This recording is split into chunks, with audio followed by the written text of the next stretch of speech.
देखाला ना खेसारी भी और मनोज तिवारी मतलब लाइव आके देखालन का मतलब माइक पे बोलत हवन भाई लोगन आ कुछ समझ में ना चलत ह लेकिन सोचत हई कि तोलन के हम दिखा दी तो देखालन खेसारी भैया और इ जौन मनोज तिवारी भोजपुरी के जौन दोनों जना बढ़िया सुपरस्टार जौन बाड़ा लोगन लाइव आके जौन बाड़े खूब मतलब बतावत हलोन तो देख लिहल जाए कि मतलब का कहत बाड़े इ लोग इ भोजपुरी इंडस्ट्री के बारे में और खूब पब्लिक मतलब का पूछतिया।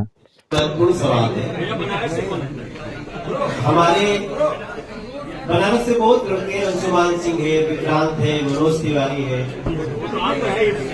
तो इस टूर्नामेंट की आय से जो भी हम लोगों की इनकम होगी उसका एक हिस्सा हम बनारस में एक बहुत बड़ा महिलाओं का टूर्नामेंट कराने वाले हैं। महिला क्रिकेट होगा और बहुत ही जैसे आईपीएल होता है उस तरह से हम वाराणसी में, क्योंकि वाराणसी में भी रात की व्यवस्था नहीं है तो अभी दिन की होगी, लेकिन जैसे ही जो नरेंद्र मोदी जी नया स्टेडियम बना रहे हैं फिर वो उसमें शिफ्ट होगा। बट इसी टूर्नामेंट की आय से हम पूरे भोजपुरी क्षेत्रों का, वो केवल यूपी तक नहीं सीमित है, पूर्वी उत्तर प्रदेश, बिहार, झारखंड, उस लेवल की हम लोग एक बड़ी सिलेक्शन करके और एक बड़ा महिलाओं का टूर्नामेंट करेंगे जो काशी में हो। ये इसी टूर्नामेंट के इनकम से किया गया। Thank you so much.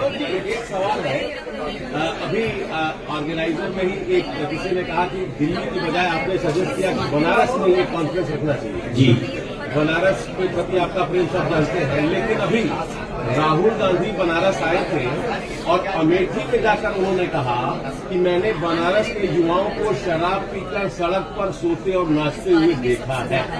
आपको क्या लगता है कि वाकई बनारस बदल रहा है? जो वो देखिए आप भी देख पाए। देखिए क्या है, सबकी अपनी अपनी नजर होती है और सबकी अपनी अपनी पसंद होती है, तो जिसको जो पसंद होता है वो देखता है। तो हम तो काशी में महिला क्रिकेट का भविष्य देखते हैं, हम काशी में एथलीट्स का भविष्य देखते हैं, हम काशी में बन रहा स्टेडियम देखते हैं, हम काशी को पूरे उत्तर भारत का स्पोर्ट्स का हब बनाना चाहते हैं। हमें ये दिखता है।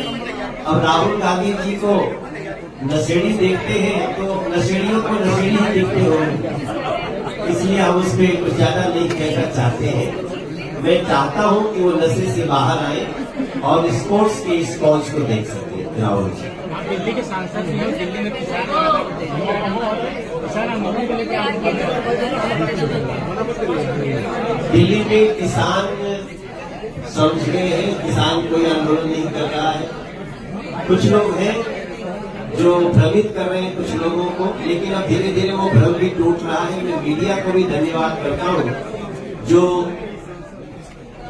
जो अंदर खाने की चीजें हैं, साजिशें हैं, वो दिखा रही है।